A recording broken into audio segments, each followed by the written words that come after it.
Welcome to RPG Book Club, the podcast where we play a remake of a video game and talk about how it makes us feel. I'm Sam. I'm Bernard. And I'm Trish. And today we'll be continuing our playthrough of Persona 3 Reload, covering up until the full moon operation on 9/5. But before we get to that, how was y'all's week? I don't know, man. You don't know? I don't know. Yeah, I don't know either. I feel like last week, after me not finishing the previously agreed upon amount of Persona in time, I was like, oh, I'm gonna do it real good, be a good little boy, and I'll finish it that day. And I feel like somehow I was on this, like, what my in-game clock says was like 6 hours of game for like 30 hours this week. And I feel like the only thing I did while not working was playing Persona 3. This week was very weird and slight. And I was out of Adderall, so that's where all the time went. Is I looked down at my phone for 5 minutes, and that was 8 hours of content. So I'm aware of what caused the week to just disappear. But I now have Adderall, so maybe this next week it won't be so bad. Yeah, hopefully. I had kind of an eventful week. So I started the week off. I had a job interview at a local hotel, which is the same sort of work I was doing before I moved across the country. So I have qualifications, except I was working at a Quality Inn, and it was like it was like a decent, for the area, it was like the nicest hotel/motel in the area around it was a college town. This is like a fancy ass hotel with like conference center and a restaurant as part of it, and it's like built inside of a historic building, like officially recognized historic building, where it's just like several levels above what I'm used to, but going for it. I go to the interview on Monday, and I go through, I talk with the HR person for like 5 minutes. And then she's like, okay, well, I'm going to have the person who's like the head of department talk to you. I was like, okay, cool. Makes sense. The person who's actually, would be my boss wanting to talk to me. That makes sense. She leaves and is gone for 15 minutes. And she comes back and is like, yeah, so someone called out and she's actually having to run the front desk today. So I was trying to find a time for her to come, but it seems like she just isn't going to be able to. It's just too busy today. So I guess I'll just email you and we'll find a time for that. And I was like, okay. Feels kind of crap, but okay. And then Friday was the day where I came in again and I interviewed her, and then I've interviewed the general manager of the hotel.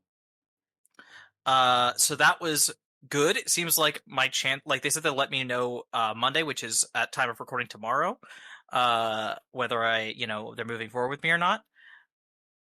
And I'm mostly like, cool, but there was a point in the interview. Have you ever been in an interview and they ambush you with a detail about the job that you didn't know ahead of time? And you kind of react not optimally in the moment, and in retrospect, you're like, I should have said those things. Mm-hmm.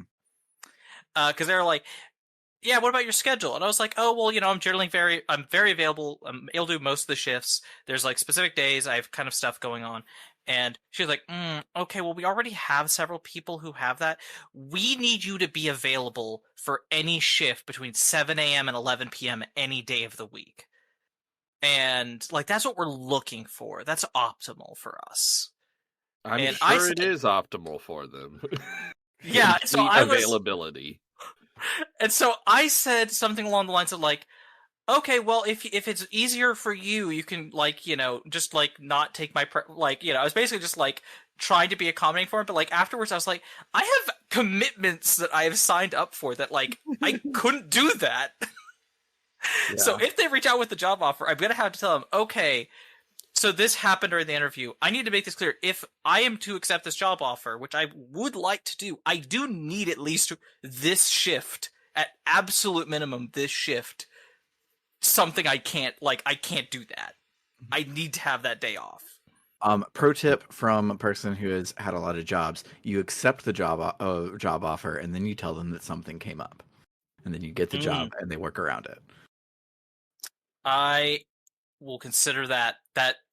I will tell you the concept of doing that fills me with a kind of dread that doesn't go away. You should burn your dread. I should. So the thing is, that interview happened the morning of Friday. I had 4 hours of sleep, more like 3 hours of sleep before the interview. And I can't remember if the insomnia really started before that or if that was the first bout where the insomnia started. But I get back to the interview exhausted, didn't get nearly enough sleep. I'm fucking just tired of shit. But my friend wants to hang out. We go to hang out. We watch Sailor Moon. I've been watching Sailor Moon, by the way. Sailor Moon's incredible. I love the original Sailor Moon now.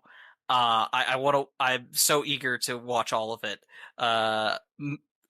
Sailor Moon and Jupiter are both the best, and I adore them both from all my heart.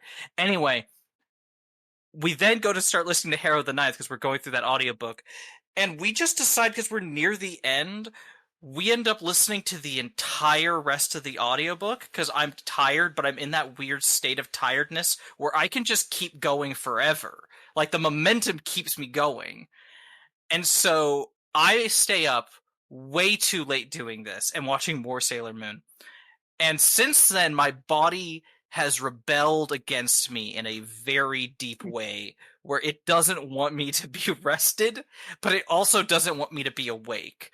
I'm just tired all the time, but I can't sleep. And when I do sleep, it's for short bursts. And it's hell. But also it was worth it because, God, the ending section of Harrow the Ninth is incredible, and I wouldn't trade a good night's sleep for that. It was so good. Yeah, it like, you have so many questions the entire book, and then it's like, hey, here's all the questions, and by the way, there's 2 more books. Here's a lot more questions than all the ones that you just got answers to. Well, the thing was, is the person I was going through it with, because it was my second time through it, they had successfully guessed a number of the twists ahead of time, but there was like a key one, like the most key one of the book they didn't guess at all. Is it the one I tell people to listen to the audiobook for? Is that the one? Not that one. It's okay. I will call it the Her Divine Highness twist. Okay. Didn't see that coming at all, and hit them like a brick, and I loved it. It was incredible. Very good. But yeah, that's been my week. Also, Persona 3 is really good. Persona 3 is really, really good.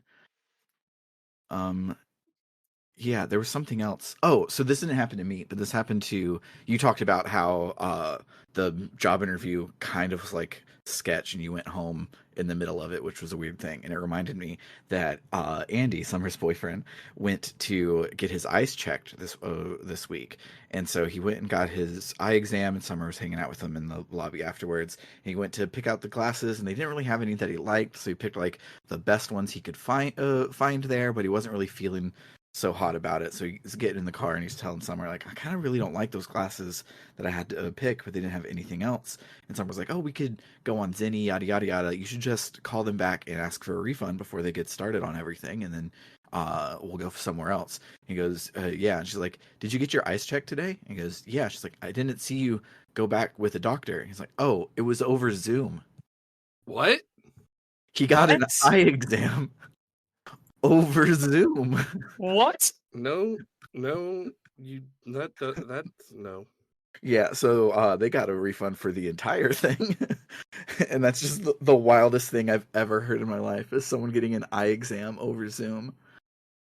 And Andy said that he's been to this place before, and they did it last time because they have some like fancy the 1 or 2 machine is like remotely controlled, so they can do it over Zoom. But I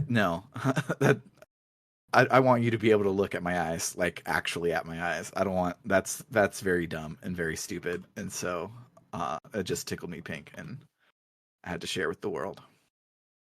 That's the sort of thing that will tickle you pink. Mm-hmm. Things that will not tickle me pink is the depressing ass chapter of Persona 3 we're about to play. So let's talk about that. I say depressing, but this is the Koromaru chapter, so it's not really that depressing. Yeah. What depressing? Let's go to next week already. Oh no!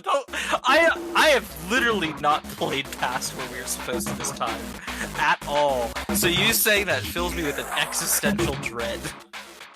Feeling more pressure, but appears in the media.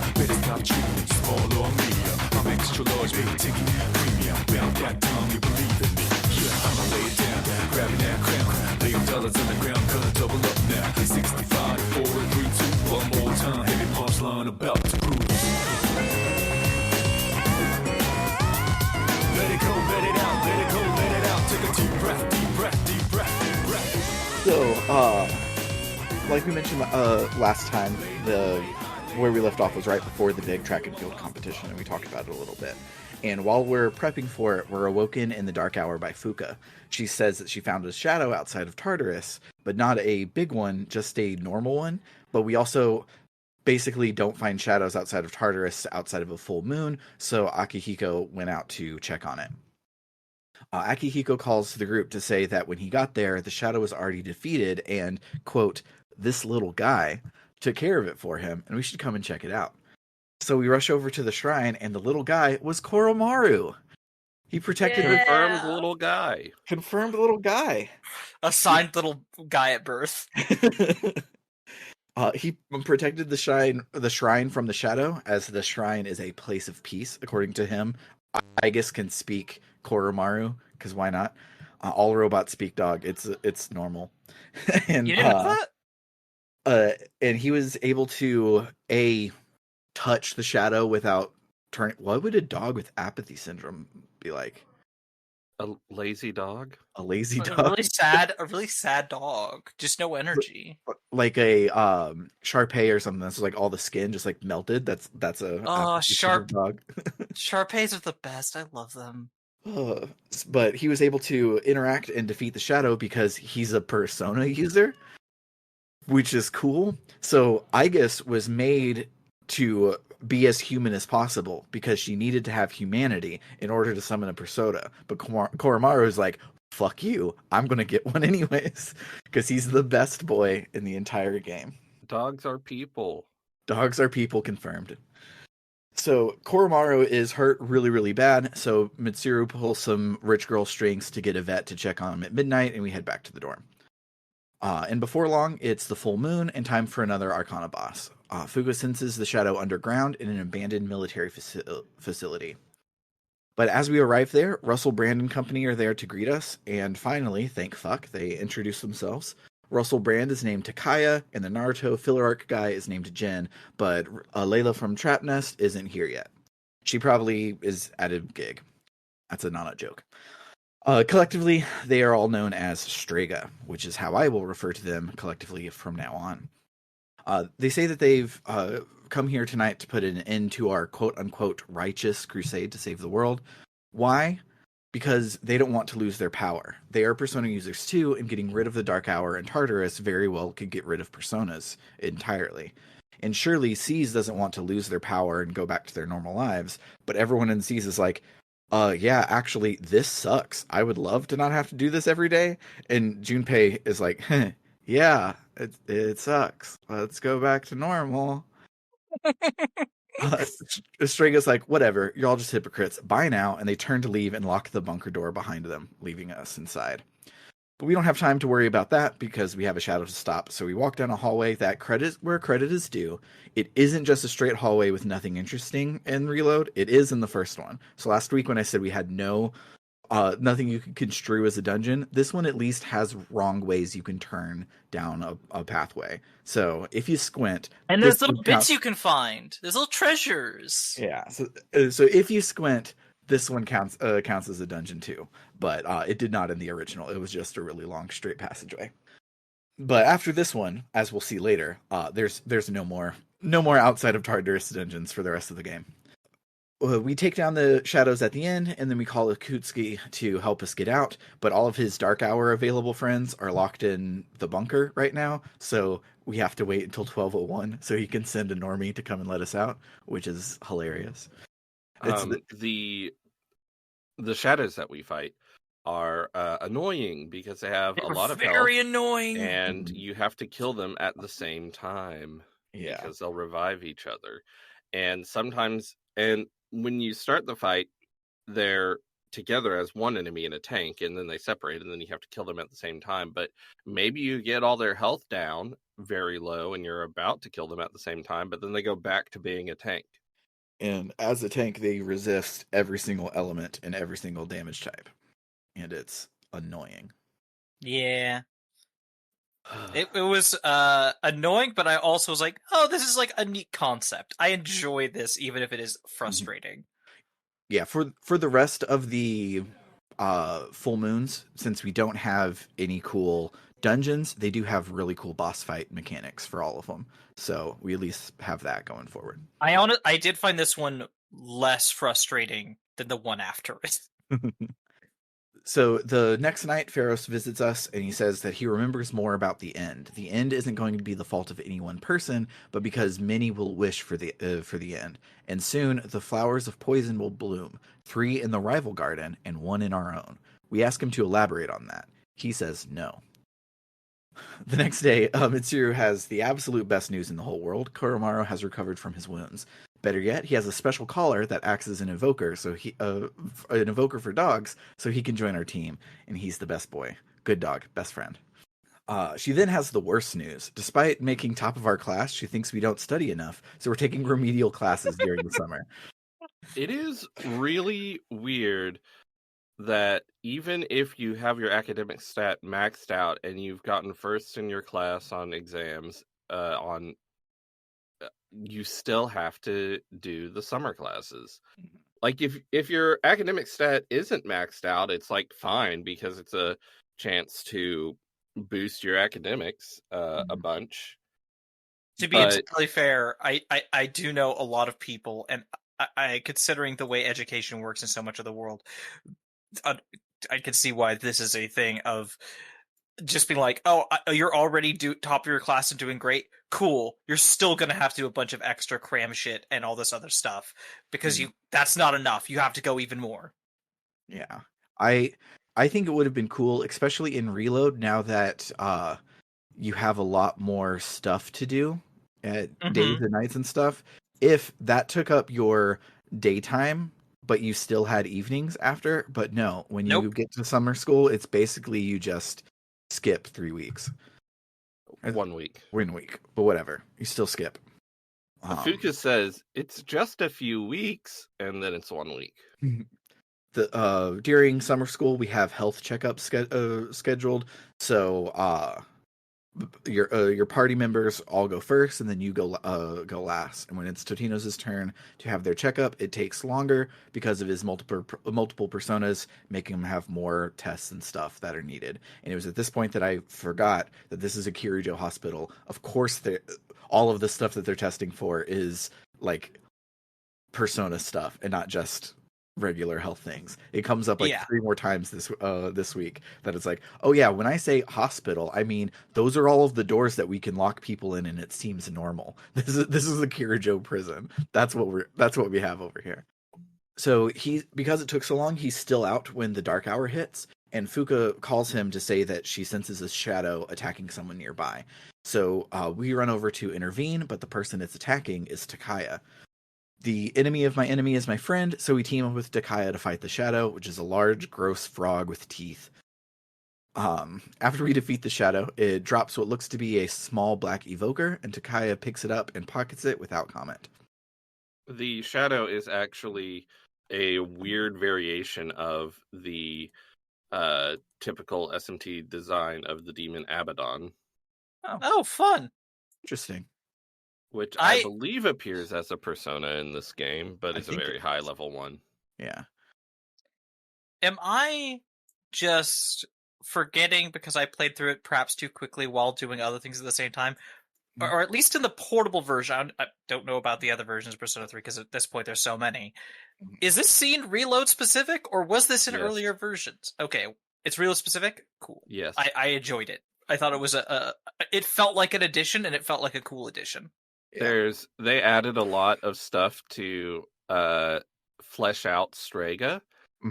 It doesn't really work. The scenes aren't fine, but don't really succeed in the goal at fleshing out Strega, if you ask me. No, yeah. I wouldn't say that's been done so far at all, but it did feel like at least an interesting little neat scene. It feels like the new Persona team didn't have permission to make up new canon for old Persona games, so they had to flesh out Strega, but there are no answers to what Strega's up to. So they couldn't actually do anything. They just gave us more interesting things and no answers. So Takaya says that enemy or no, he's not one to leave a debt unsettled, so he'll repay us for helping him later. We do still get a bunch of time off to watch a bunch of movies and stuff with our schoolmates. And after a few days of that, we get to follow Junpei, who, much like Yukari predicted, is just bumming around Port Island Station on his off days. When he's at Port Island Station, he runs into Leda from Trap Nest, who is sketching in her sketchbook, which catches his eye. He asks her what she's drawing, and she says, "A drawing?" He says, "Oh, well, it's cool you're passionate about something." She's like, "I'm not passionate. I'm just drawing because I feel like it." He's like, "Okay," and walks off. And remember, the party has not encountered this person before. Yeah. He doesn't know that this is whoever from whatever. Yes. Thank you for not saying the girl from Strega, and you allowed me to continue my Nana joke, but you didn't know any of the proper nouns. I appreciate don't that. fucking know what you're talking about. So a few days later, we run into Takaya while we're walking Koromaru, and he lets us ask him some questions. So we ask him what his whole deal is, and he says, and I quote, and this is a screenshot of the text box, he says, "We don't serve any particular grand purpose." That's what Straga's up to. He says that he wanted to have fucked with us if we weren't trying to shut off the dark hour, but we had to go and have a savior complex and try and save people. He says we don't owe anyone anything, so we should just let people die and enjoy having the power of which lets us do violence for 1 hour a night in the middle of the night. It's really not as cool for people who aren't psychopaths, Takaya. This is not like, oh, you have superpowers now. It's for 1 hour a night, you're good at killing things. To be fair, as we talked about, that 1 hour a night seems to last, 15 hours if you need to in Tartarus. Yes. Is this the scene where he talks about cars? I think so. Yeah, where he talks about he's like, car accidents. Yeah, you talk about shadows being bad, but lots of people die from cars, and there's no outcry against cars. And I'm like, bro, have you been on Twitter? Have you ever seen someone with a lot of followers who's like sort of a lefty say, "I drove to work today," and seen the replies? I mean, listen, my immediate thought was like, okay, well, the argument most people would use against this is cars serve some function that is a positive. I don't know what service shadows are providing aside letting you do Persona shit. But second of all, no, actually, yeah, you're right. There's a lot of leftists, myself included, who are like, actually, fuck our car-centric culture, and we should be investing in other things. And car crashes and how frequently they happen is a sign of how fucking terrible cars are. Mm-hmm. You dumbass. Listen, I'm gonna say this for better moments, but truly, I kind of love this scene because he's a dumbass, because he's a self-centered idiot who thinks he's Jesus, I guess. Mm-hmm. So Takaya hands us a folded piece of paper and tells us that this repays his debts, and he leaves. The paper says, "The new gear has eased summoning, but we need to make new safety cartridges before handing them off to MK. The evoker wait is also an urgent matter. Fortunately, ample test subjects remain to ... A few days go by, and Akihiko runs into Shinji at Hagakure Ramen. Shinji is like, "Don't even start. I'm not joining your team." And Aki is like, "Oh, it's cool. We don't even need you. We have a cool member, and he's cooler and cuter than you. And he's better than you'll ever be, because he's a dog." He says that Koromaru watched his owner get killed by a shadow, kind of like how 2 years ago this October, Aki and Shinji saw someone die in front of their eyes too. Ken is walking through the strip mall and is about to be like, "Oh, hey, Akihiko." But when he overhears the "someone died 2 years ago" thing, he ducks behind a sign to drop eaves. Aki asks Shinji how long he's going to beat himself up over all of that, and that he knows that this is the real reason why he hangs out behind the station, not because he's a hard Yakuza wannabe, but because he's still beating himself up over what happened there. Shinji asks, "Why does it matter what I do with my time? It won't change what happened to Miki. I just want to forget that it ever happened," and he walks off. Kin is like, "So it's him, and his name is Shinji." A few days later, Ikutsuki formally invites Ken to join the team. He has plenty of potential, and even though he's in elementary school, he can be an asset to the team and a romance social link for Kotone. Weird. Very weird. Wait, what? Yeah, Ken is one of the bachelors, as it were, in Persona 3 Portable for Kotone. If there was visuals, you would just see me blinking right now, and I just don't stop. I'm just blinking. Can't have a Persona game without something weird like that. Mm-hmm. And they were like, well, since Kotone doesn't go on Operation Babe Hunt, we got to have something very, very horrible to keep it par for the male route and the female route. Ken says that he recently learned why he has this power, and so he wants to join our team to help us. Akihiko says in ellipsis. The rest of us welcome Ken to the team, and Ken says that he hopes that he can be strong like Totino's. Akihiko says a 4-dot ellipsis, and the team disperses for the evening activities. And the next time you get a Tartarus, you'll find out he is strong. Yeah. I haven't actually used him in a fight yet. I should do that at some point. I haven't used him good. or the good boy dog. Yeah. Ken and Koromaru are like my favorites. Yeah, They're Really? Yeah, Koromaru's element is dark. He's the only one on the team that gets one of the fancy elements besides Totino's, and he's a good boy. What's crazy about Koromaru and Ken is Koromaru is dark, Ken is light, but Koromaru also gets fire, and Ken also gets lightning. Oh yeah, that's extremely useful. If I wasn't dedicated to playing a group of 4 girls, a pack of wild lesbians, I would absolutely have them with me more often.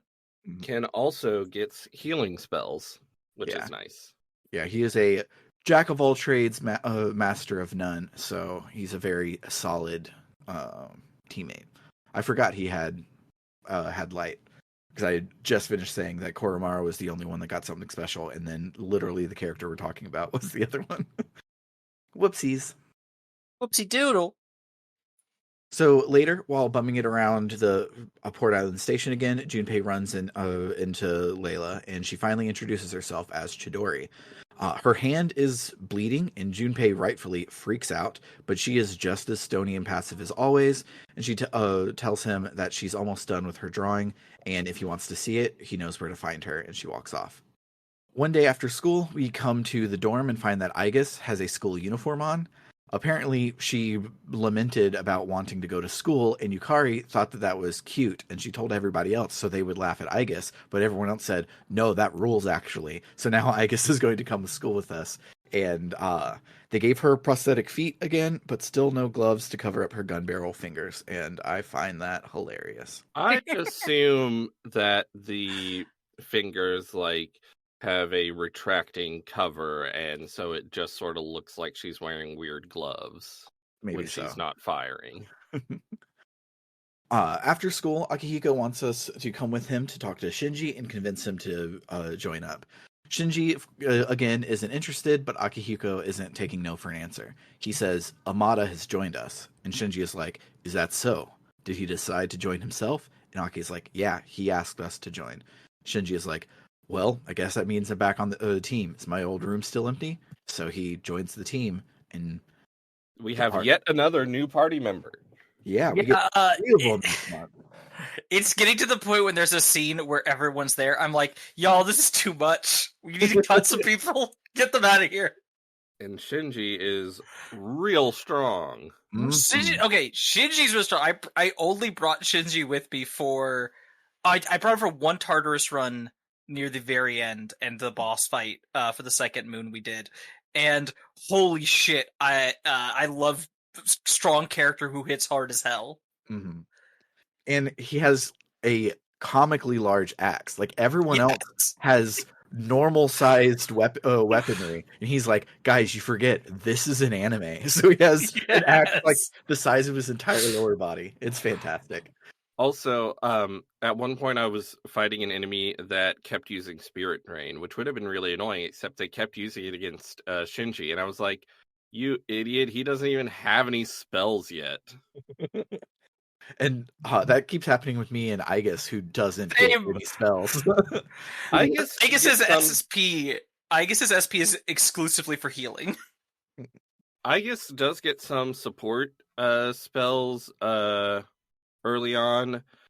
Shinji can learn Debilitate later on, but yeah, at the time, I'm pretty sure he had literally no skills that use SP.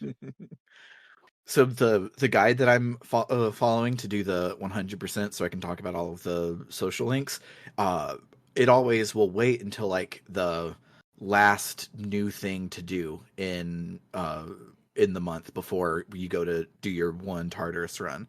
And so this one, it was all my characters were like, "Hey, the full moon is tomorrow, right?" And I'm like, "I haven't gone to Tartarus yet. Like, what the fuck?" And then Shinji joins the team, and I'm like, 3 new characters. That's what they were waiting for, is 3 entire new characters this month. Cool, great. So, yeah, I then went into Tartarus and was there for a very long time for stupid reasons that I'll talk about in my mem moms. I gotta say, I appreciate in Persona 3 Reload how you sometimes randomly get that clock that can raise people's Yeah. level to your level, because, man, in the old versions, keeping everyone leveled up when you have this many characters can be rough. Mm-hmm. This is why I don't do that, and I just have the characters I like, and I tell everyone else to sit in the back of the bus. Yeah, that's basically what I had to do. My playthrough through Fess, I had Igus for physical, and I had Yukari for healing, and I think I had Junpei as my third one to give me. And you just had to hope you never encountered an enemy with Matsuo. Yeah, hopefully there wouldn't be I don't know, an Arcana boss that exclusively uses lightning attacks. Surely that won't happen soon. Truly not. So the day before the full moon, Junpei meets up with Chidori again, and her cut from her hand is completely healed. She asks Junpei what he does to feel alive, and he says that he feels alive when he gets to play hero, protecting the world in a secret midnight hour, and he's playing up it as a joke to try and make her laugh. But Chidori is like, "Oh, if you protect everyone when they can't know about it, that must make you extra heroic. Interesting. You're cooler than I thought. See you tomorrow." And surely this has nothing to do with the full moon tomorrow. Also, he jokes about being the leader of his group of heroes, which is important. Yes. I didn't realize it was important when I was writing my notes, but so I didn't go back to do it. But you're right. It is important that he says that he's the leader of everyone. Also, it's funny because he's not. He's not. He's really not. So tomorrow during the day, Chidori isn't at the station. I guess she changed her mind. Junpei is like, "Oh well, if I save the world, it's like I get to protect her too. It's like I really am a hero of justice." But before he can make it back to the dorm, someone captures him. Kin looks for Junpei before the dark hour, but he can't find him anywhere. Fuka senses the huge shadow is at Paulownia Mall, but she can't quite pinpoint it. She asks, "While I'm looking, should I look for Junpei?" But Akutsuki is like, "Nah, I'm sure he's fine. He's young. He's probably just bunking off. I mean, he's Junpei, right? The silly Junpei never does what he's supposed to do." And we've got 3 new party members. We'll be fine. As everyone is walking out, Shinji stops Totino's and is like, "Hey, did Junpei ever say anything implying that he didn't want to come tonight?" And Totino's is like, "No, actually, he's kind of really jazzed about every time we get to do Persona shit." Shinji's like, all right then. And we head out. Weirdly, that part isn't important. It seems really important, but it's seems not. really important, and it's not at all. I thought there was going to be any interaction with that whatsoever. Yeah, I'm sure that's why you put it in your notes, but no, Nope. that isn't really important. It's just a little bit of dialogue that seems natural. Mm-hmm. Hey, sometimes nice little character dialogue like that is a reward in of itself. Absolutely, I agree. It's just funny. Mm-hmm. The throwaway "this is a funny joke" line that I didn't put in my notes was important, and the "seem serious" line that was not serious and shouldn't have gone in my notes. When we get to Polonia, Fuka feels the shadow through a web beneath us, meaning that the power lines that run underground ground there are possessed by the shadow somehow. That's why she couldn't pinpoint it at the mall, because it's kind of the whole mall. Meanwhile, we see Junpei tied up and tossed aside in a very hilarious animation. I wish that I had been recording so I could gif it and just watch Junpei flop around on the ground. But the camera pans over to show his kidnapper, and his kidnapper is Albert Einstein. That's my favorite stupid joke. I don't know why. I do it in basically every episode. His kidnapper is Chidori, and she tells Junpei that she'll let him live if he tells his team to call off the operation, not just tonight, but all of them. And Junpei is like, "Oh no, you're one of them." And then when he says a 6-dot ellipsis, his voice actor makes a really, really good grief sigh. He does. Junpei's new voice actor is so fucking good. He's incredible. This week I specifically decided to start doing a thing of having auto on so I wouldn't skip any of the voice acting in dialogue cutscenes. And holy shit, in general, just great decision. But Junpei especially, I'm just constantly like, oh god, oh he's so good. He's so good. Like, when I was at one of the cons, I can't remember, Greg Ayers, rest in peace, he talked about the worst thing that you can get as an anime voice actor is the fact that in Japanese content, they say ellipses all the time, and you can't pronounce that. And so coming up with something interesting to do when the script says ... is really, really difficult. So Junpei's current voice actor is knocking it out of the park, because I know from the voice of Frieza that it's not easy. So back with the team, Fuka senses the shadow in some man-made underground structure that Shinji recognizes as the electrical control room for the power plant that used to be in the area that's currently under escapade. So we head in, and there is no dungeon, no preamble. We don't actually even see the inside of escapade. It fades, and we are right in front of the shadow, and we start our boss fight. I am stupid and brought Yukari and Aigis, so this was really, really hard, but Totino's had Mothman and, the monkey one. Thoth? Thoth, yeah. I don't know if that's how you pronounce it. It might be Tot or something. Yeah, but we've had Mothman and Thoth, who are both immune to lightning damage, so this was long but easy. Apparently it's Thoth. Thoth. I had Shinji, I believe either Shinji Aigis Mitsuru, it was either Shinji Yukari Aigis, and then I had a persona that I think was weak to lightning, or switch Aigis out for Mitsuru. Either way, 3 out of 4 party members were weak to lightning, so every time I did everyone lightning attack, I was like, oh no! Fuck my life!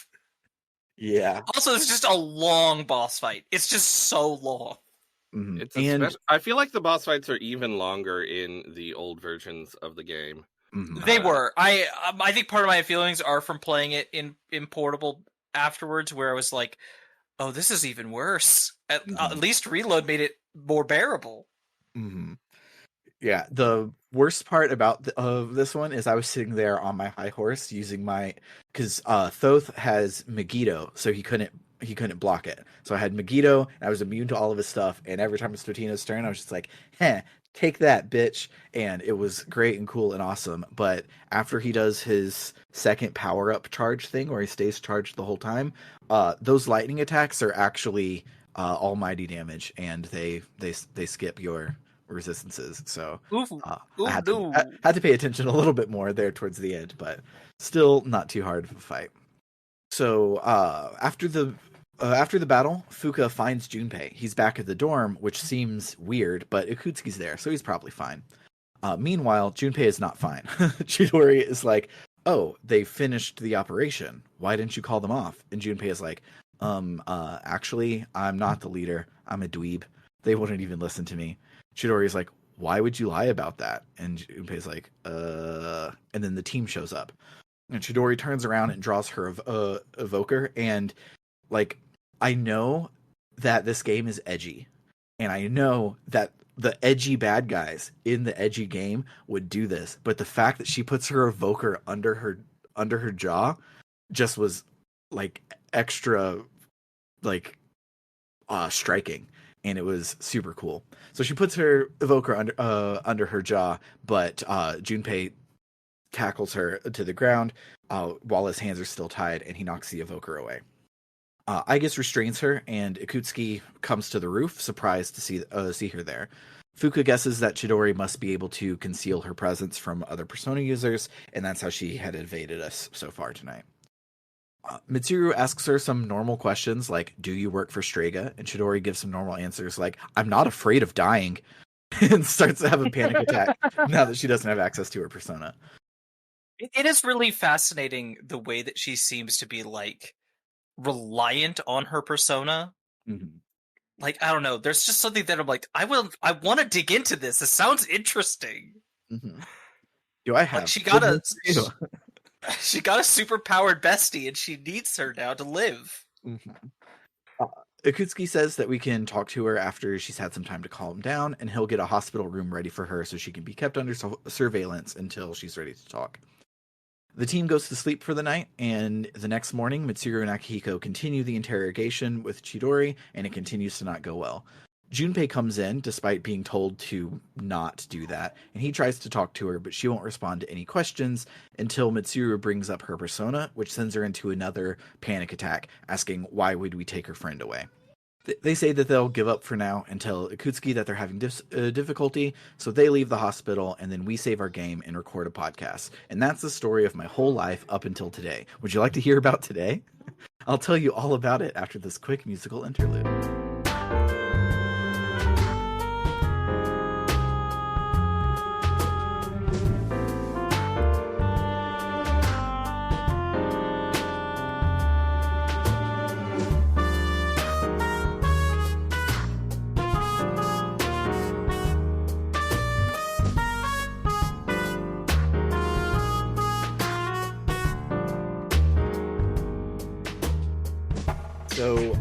Social links. So like we alluded to last week, at the track competition, we meet Mamoru Hayase, a track star from a different school. We start his social link, but I didn't have time to hang out with them, though I did the entire film festival, so I don't know if you have the ability to, or if it's not till the fall semester. You can hang out with him pretty much immediately, Mhm. but it's, best to hang out with him when it's not school time, because like when it's the week before exams or something, because your school uniform social links are not available all that often, because there's Yeah. lots of times when you don't go to school. Mm-hmm. But I didn't hang out with them yet because you get to take everyone you know to the movies during the film They're festival. so good. I guess that the ninja movies may be my favorite. It's It's so good. So you can watch scary movies with Kenji, romantic movies with Chihiro, live action sports with Yuko, anime sports with Yukari, American superhero flicks with Junpei, tokusatsu superhero flicks with Ken, wire fu movies with Akihiko, ninja docudramas with Aigis, hard sci-fi movies with Fuka, and you also can take Kazushi and Keisuke, but I forgot what kind of movies they had. Also, Koromaru wants to go to the movies. Yes. But you can't go! Yeah. So Aigis tells you Koromaru really wants to go to the movies. So you try, and then it cuts to you outside the movie theater, and it says, I insisted Koromaru was just a stuffed doll, but management kicked me out. And then it says, I promised Koromaru I would buy the DVD for him when it was released. It's so good! My favorite thing about Koromaru, like, he's very cute and everything, but what really sells it is how characters interact with him. Really sells how cute he is. Like, when you're in Tartarus, characters are constantly saying things in Reload, which I love. Yeah, same. And like after battle when you have Koromaru in the party, sometimes Fuka will say like, "You looked really cool out there, Koromaru-chan," and I'm like, "Yes, I love it. He did look cool out there. It's Mhm. great." So you bring up buying the DVDs for Koromaru. So one of the things you can do, we mentioned it last time, is you can like read books with people, you can cook with people, you can watch DVDs with people, and you can watch wolf documentaries with Koromaru on TV, and you get academics for it, which is hilarious. The Incredible. text box is like, I think I could get smarter by watching this DVD with my dog. I think I texted you when that first happened, being like, Yeah. "Man, I wish I could get smarter by watching TV with a dog in real life." Um, Oh gosh. So, speaking of Koromaru, at one point this month, Mitsuru says that Koromaru has been getting out during the daytime and hanging out in front of the dorm.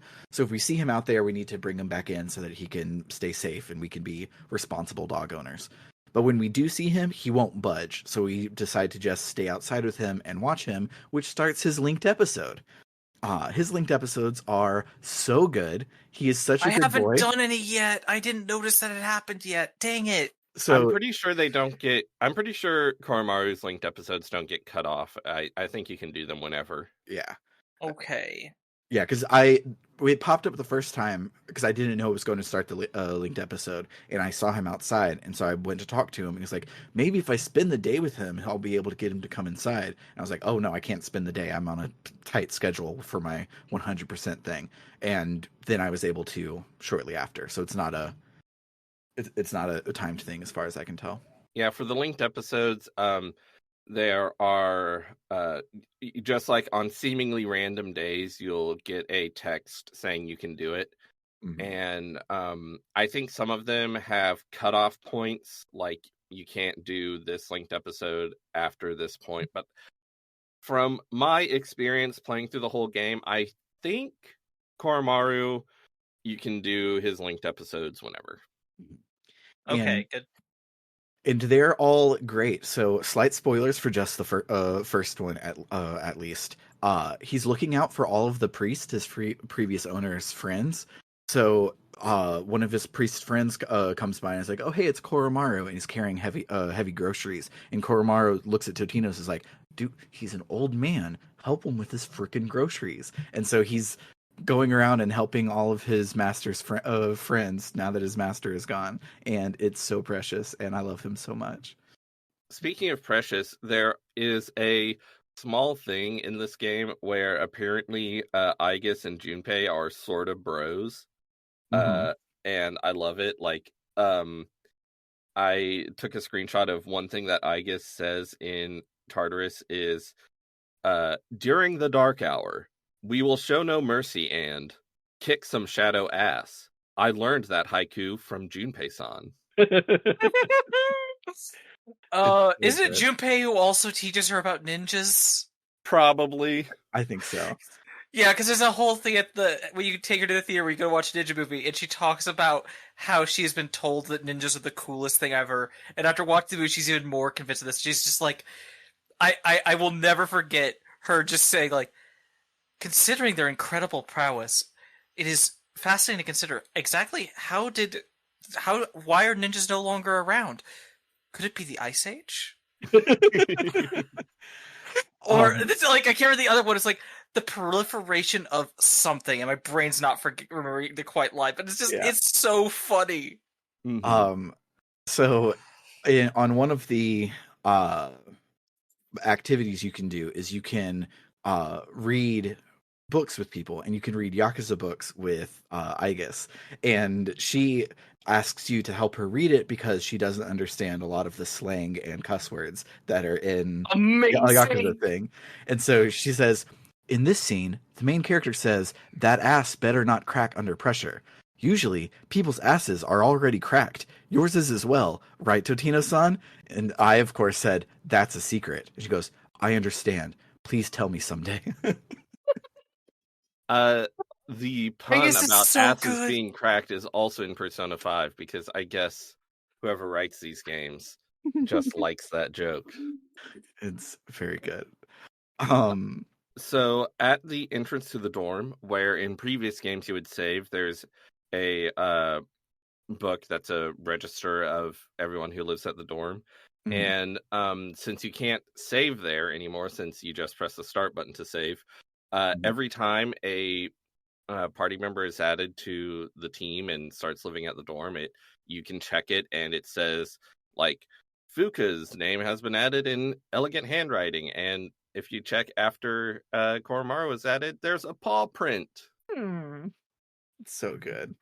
It's adorable. So please correct me if my horribly atrocious memory is just acting up again. But did we talk about the doors The monad in doors. Yeah, I don't think we talked about that last I don't week. think we did. I don't think we did talk about them. All I want to say is that I think they're neat. I like them. Yeah. They're a fun little thing to spice up the dungeon, and Mhm. I enjoy a harder boss fight that gives me extra experience. Also, I really love. Is this a reload, or is the High Arcana in the Shovel Time an original to reload, or is that from previous version? Because it's not in Portable. It's it's original to reload. It's great.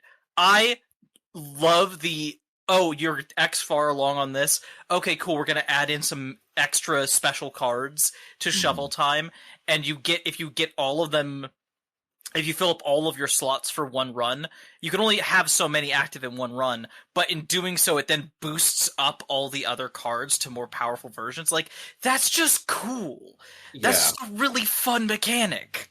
Yeah, I was before Reload came out, I was like curious on how they were going to handle Tartarus because this game is cool and awesome, but it is very much not Persona 5. And I was wondering what they would do to like jazz it up to make people who were coming from Persona 5 like it. And they knocked it out of the park in every single one. Every single new thing that they added to make Tartarus more interesting and not just a roguelike you do every day rules and is very, very good. I love just about every change and addition to the mechanics in this game. I think it's just incredibly well constructed. Mm-hmm. Agreed. It's fun as fuck. Speaking of things that they added, so like Trish said, they have chat or shouts that happen while you're just going through Tartarus now.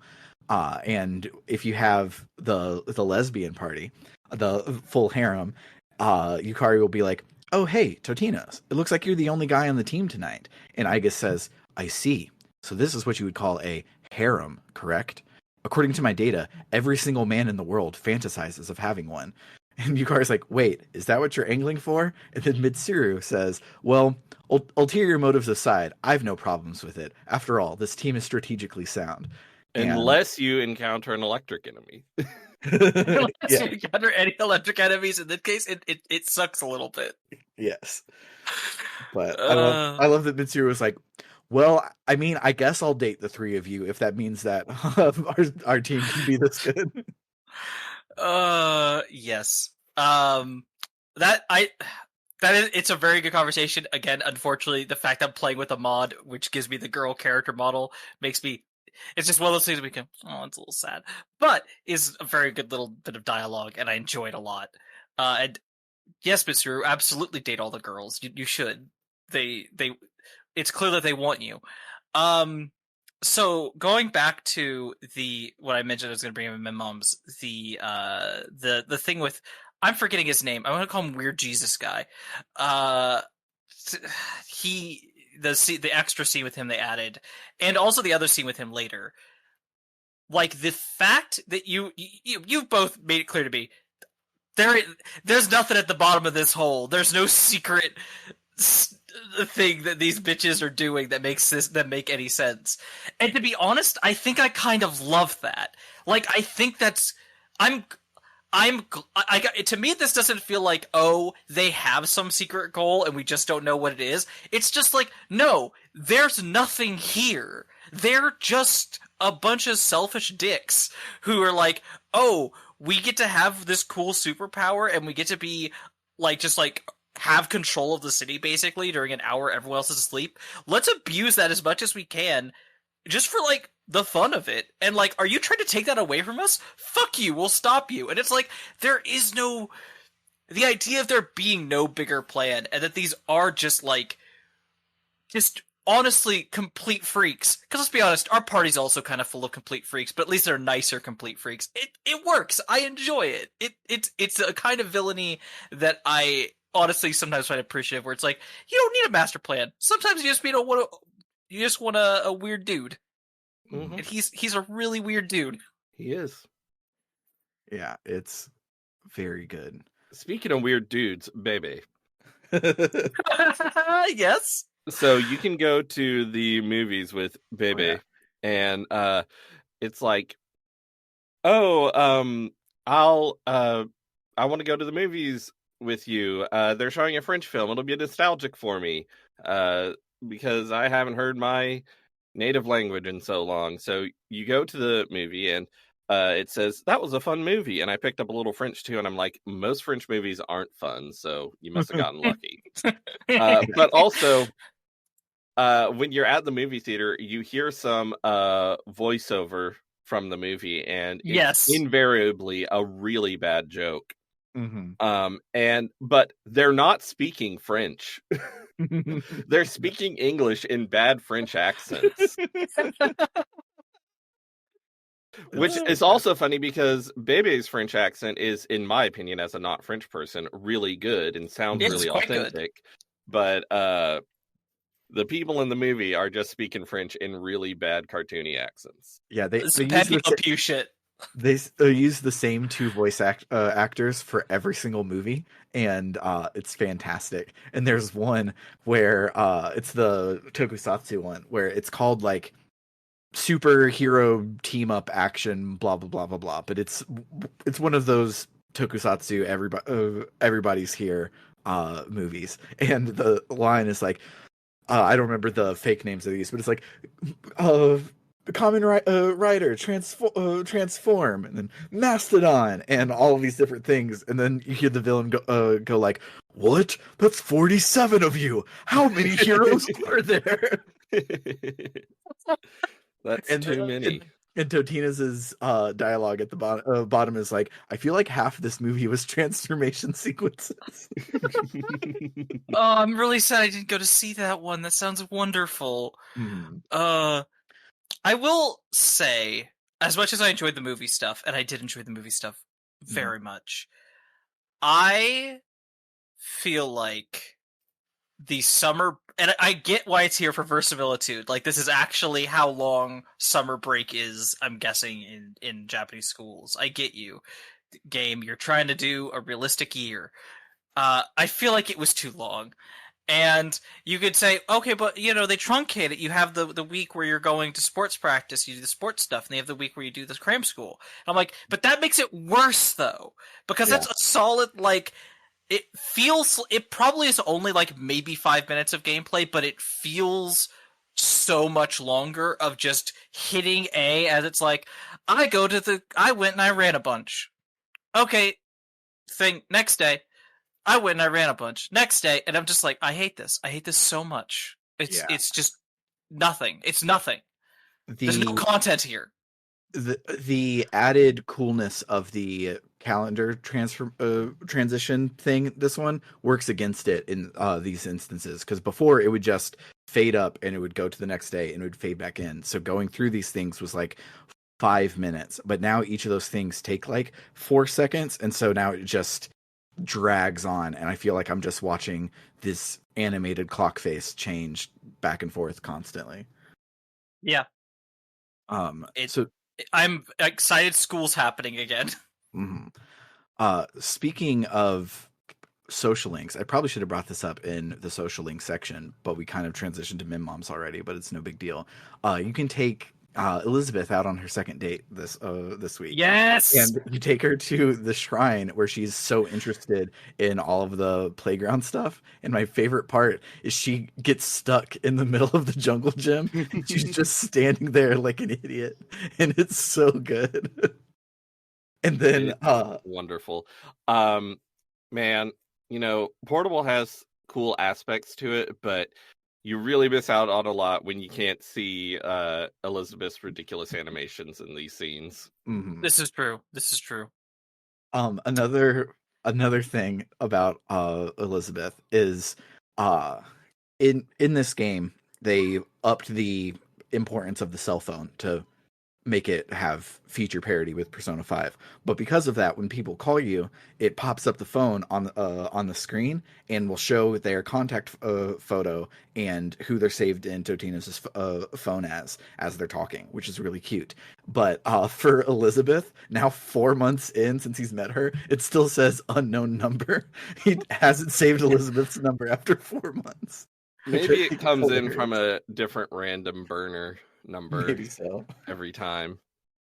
Perhaps. And then you also, while doing all the quests for Elizabeth, you can get her different disguises that she wants to try out, and unfortunately she doesn't wear them forever, but you can give her big thick-rimmed glasses, and you can give her cat ears and a cat nose, and they're Yes. so good, so adorable, and I wish that you could just tell her to leave them on forever. Also, social link wise, this is more portable with Katone than Reload. Apologies, but I finished the Saori social link, the Hermit social link that's exclusive to Katone, and it's really good. It ends up just being this really again, carrying the themes of this game. It's a story that ends with, and then your friend leaves, and maybe you'll see her again someday, but cherish the friendship you had with her while you went to school with her. And it's God, that's sad. This sucks. But it is just this beautiful thing of her learning to actually push back and stand up for herself. My only thing is, and I don't think this is bad necessarily, I just don't think it was given the rumor attention. As she's leaving, it's just brought up oh yeah, by the way, I'm gonna randomly talk about the first time I was in love with someone, which I'm girl, why you talk about that with me? What, me and you interacting, making you think about love for some reason? But then she's yeah, the first person I ever loved was my uncle, but I was just a kid. But, it was just kind of silly and stupid. And I was okay, truly no judgment. That kind of weird crush when you're younger is a thing that happens sometimes with people. There's nothing weird about that. It just feels weird that it's completely dropped in out of nowhere. Yeah. And it has nothing to do with anything. That's weird. That's very weird. It's very weird, but it's otherwise a good social link. And I haven't. I was gonna say I haven't finished any others. I think I think I've been spreading them out. I'd like to. I'm so close to finishing Yuko's, but she never wants to hang out anymore. Speaking of social links, the last one I have is, I don't remember if it's on an actual social link or if it's just one of the many times you can hang out during the day over the summer, but I'm hanging out with Yukari and she's asking what flowers we should pick out. Oh, and this is during her second social link hangout, I think. That sounds right. And she's like, "Oh wait, you've never seen my room, have you? Why am I even asking you?" And Totino's like, "That's mean." And she goes, "But it's the truth. Though to be honest, any flowers would be fine if they were from you, Totino's-kun." Just kidding, ha ha ha. Unless, and She's so weird in this scene. She listen. Yukari is generally kind of weird a lot of the time, and I kind of like her for that. I enjoy that. She's kind of weird. She's kind of mean sometimes. Mm-hmm. She's a land of contrasts, and I end up liking her for it. She is indeed a. Go ahead. Oh, I was going to say, throughout the game, there are a couple scenes where Yukari says something and Junpei snaps at her, and I'm like, whoa, Junpei, and then I think back and I'm like, actually, what Yukari said was actually pretty mean, so maybe not worth snapping at her, but I get it. Yeah. The final thing I wanted to bring up, I alluded to it earlier, but I technically am not done with the stuff we did for the week. I played and I completed the boss, but I fucked up 40 times with my persona summoning. So as part of the thingy, you're getting all of the achievements, and that means summoning everything you can as soon as you can, and that costs money because you have to get them from That's a lot of money. you have to get them from the thing. And so I was rolling in deep from last time because last time I was supposed to have like, I don't know, it's like 80,000 to be able to afford all of the stuff I have to buy during the summer or whatever. And I had like 200,000. So I was rolling in pretty deep. So I was like, it'll be fine. I can do this. And then I summoned the wrong persona for the uh triple fusion that I needed to summon, exit out, put a skill card on him, take him back in, do the thing so that the baby persona would get the skill card, and I fucked up on that like 40 times this morning, and because of that, I ran out completely of money, and I'm supposed to have 210 for the next round of 210,000 for the next round of stuff. So I doubled my save, and I will be going back to finish that because I basically this whole morning was just like, God damn it! It wasn't unicorn, it was Floros or whatever, and That's silly. it's very, very silly. I should read. That is shit like that is why even in Reload where they made everything a lot easier, I don't like to follow a guide and try and do everything on my first playthrough. But you have to take notes on everything, so it's natural you would need to do that. And then after knowing how long it took me to get through Persona 4 and knowing how long this game is for the 2 times that I've played through it, I don't think I want to do another playthrough of it like in a handful of years. Definitely wouldn't be on my 3rd playthrough of it so far while in the middle of this recording. But and so I want to see everything and do everything so that I can not feel like I've missed something and feel the need to go back. So yeah. And I'm just like fine with missing stuff personally. Yeah. I'm okay doing that. Actually, you brought that up. I do want to say about the fusion summoning compared to Portable, which had what I'm guessing was the old system of just like you could fuse 2 personas together or you could do 3 personas together. And this instead just being like, yeah, no, you can fuse 2, and then there's like the special ones we will list where you can do 3 of them. And I'm like, I think that's just so much better. I'm in Portable, I'm so tired at this point of cross-checking every possible combination of things to try and figure out what to do, and I don't want to look up the guides because the guides on how to fusion on the fusion calculators and stuff are, at least to me, not knowing as much about this series, incomprehensible, and I don't want to learn. And I just want to do what Reload's letting me do, which is just play around a little bit and get what I want. Yeah, especially because with the skill inheritance and skill cards and stuff like that, you kind of have to be in for the long game. So if you're just coming in now halfway through the game and you're like, oh, what am I supposed to do? They're like, well, since because you have a King Frost with Invigorate 2 and Megiddo on it, you can do this to do that. And you're like, I don't have any of those things. This is actually not useful for me right now. Yeah. And, yeah. I do love that for special fusions in Reload. You can just click the button and it will automatically summon all the personas from the compendium and fuse them all together. And you don't need to have the open slots even. In Portable, if you're doing the 4 or 5, or I think there's even 6 persona fusions that you unlock eventually, you have to look at it, take a screenshot so that you can remember what all the personas are. Then you have to go to the compendium, scroll through, select all of them individually, have all the slots open to summon all of them, and then go back, and it's so annoying. That's blah. If there's one quality of life feature that I would want them to add to Reload, is the ability to dismiss personas from inside the Velvet Room. Yes. Because the worst thing is like, all right, I need to get all of the ones I need for my social links at the end of the day. And it's like, oh, you ran out of space because you were forced to get a card while you were out in Tartarus today. So you have to back out of all of our dialogue to get out of the Velvet Room, do the loading animation to leave the Velvet Room, go in your start menu, get rid of the thing, and then do it again in reverse to get back there. And it's annoying. Yeah, it's weird that you can't dismiss personas in the Velvet Room. Yeah. If there's one quality of life feature that I wish Reload had, It's the ability to play as a girl. I didn't have to finish the joke. Listen, that to me, that is a quality of life feature. But anyway. So I was looking at my screenshots and I just noticed the movie posters at the cinema are weird. They're very weird.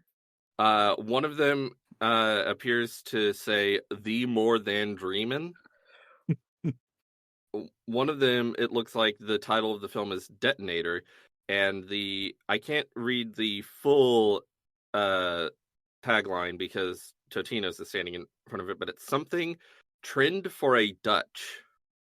All right. Well, and it stars Sharon Waxman and Craig S. Smith. The name of it just makes me think of Never Stop Blowing Up. The incredible current season of Dimension 20. But what the fuck? Yeah, no, the posters are the kind of fun, like, someone put, like, a little time into this, and it's kind of nonsensical, but I love it. It really feels like the English on these was originally in English and written by people who don't speak English. Mm-hmm. Yes. It's not quite the NES game where they made up a bunch of English names that look uncanny valley wrong, but it is definitely just like a bit off in a fun way. Anything else before we wrap it up? So I can't think of nothing. You can brush Koromaru. That's one of your activities with him. Yes. And the third time you brush him, the narration goes on and on about how beautiful and shiny he is, and he gets really happy and howls, and you can say "looking sharp" or "what a stud." And I just love how people interact with Koromaru. It's so cute. Actually, you bring up Koromaru. I do have a question. I have a thing to bring up, which is mostly a question. I tried turning to the internet for help, but the internet failed me. So either you two can help, or hopefully a viewer can help. And if a viewer helps, you will have my undying gratitude. So apparently, as Katone, I keep forgetting his name. How do you say the dog's name? Koromaru. I keep wanting to say Kokomaru. Koro-chan. Koro-chan's a social link, like a full social link.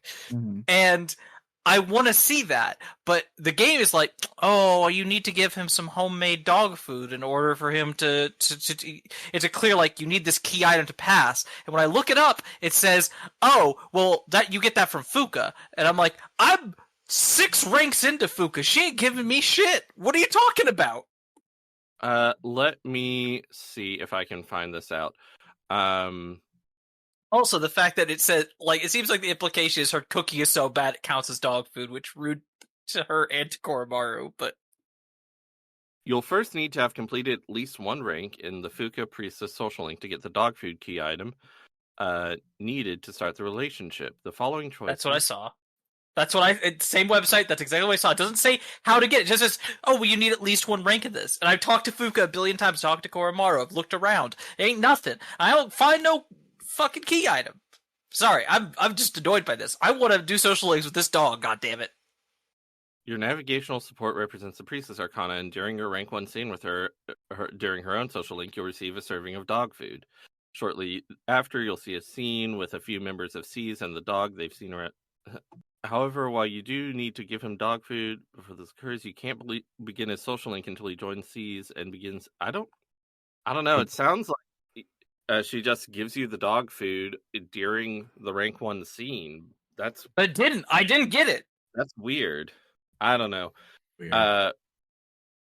Portable's a little weird with unlocking social links, is the impression I've gotten. This is accurate. While y'all were looking that up, I did remember one more thing I wanted to talk about, because it's pervasive through this game and the original and Portable, and it's one of my favorite things in the entire world. So you will be going through a social link, and your friend will either say something super fucked up or have some dramatic revelation, and Totinos' response is always stupid. And the one that that made me think of it this week is talking with President Tanaka, and he's does something like, "Oh, we have we're selling X-ray goggles that you can see through people's clothes, but that doesn't exist. It's not a real thing. But we didn't technically promise anything in like a legal way, so nobody can sue us. And if they tried to bring it up, like the only thing it advertises for is seeing through people's clothes. So people are all you would have to admit to being a pervert to take us to court. So it's a win-win."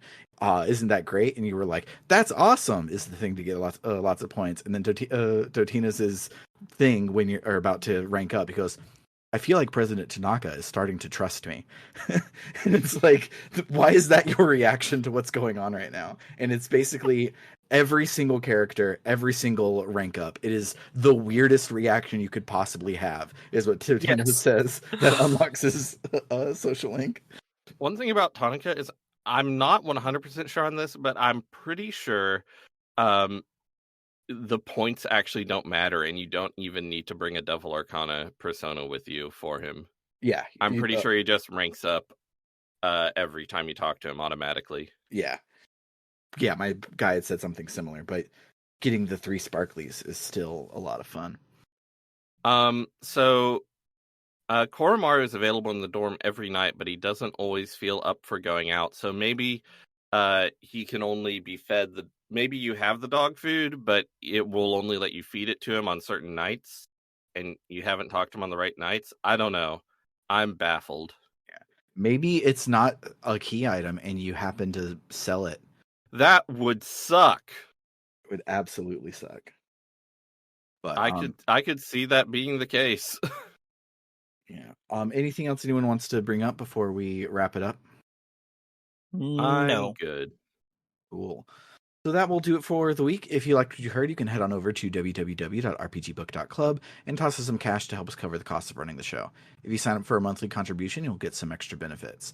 At $1 a month, you'll get on the Gadabout tier and get access to our bonus feed, where this week we finish playing Tales of Eternia. And well, by finish playing, I mean I put in cheat codes to get 99999 stats, and Bernard gave up and watched the YouTube because they just throw wall after wall after wall at you at the end of the game, and we didn't want to be on it anymore, so we cheated to finish the story. But it's over now, and next week we will be moving into Star Ocean Second Story R, which I'm excited for. Yes. You also get access to our polls to choose what games we play next. We're in September now, so we're in July. Teehee. I think maybe not next week, maybe week after is when we'll have the poll up. So that's coming up soon. So if you want to pick what we do next, you can go ahead and get your donations in. It's been so long since we've had a poll. It's been a very, very long time. At $5 a month, we have the Warrior tier, where you get all of the above, but I also say your name like this. Shoutouts to Cerebral Wind, It's Clear Time, Frosthair, Dragon Slayer 19, Florist, Kaldron, Freddy Rodriguez, Aeron 524, and Jfro Prime. And then at $20 a month, you get to be one of our luminaries, and you get to also shout out something each and every week. Shout out to El Tantifi, who wants you to check out aftermath.site, a worker-owned, reader-supported news site covering video games, the internet, and the cultures that surround them. And shouts to Vimke, who wants you to play Legend of Legaia, and I totally forgot to update my notes with some new Legend of Legaia fact for right now. So imagine that I said something really cool that makes you really interested in playing that game. It got 4 out of 5 stars from Common Sense Media. Nice. And then shouts to Carr, who is a dentist, so he isn't plugging a website, but rather your own mouth, and he says to brush your teeth twice a day, most importantly, the time before you go to bed. For RPG Book Club, I've been Sam Allman. I'm Bernard. And I'm Trish. Toodaloo, folks. Bye-bye.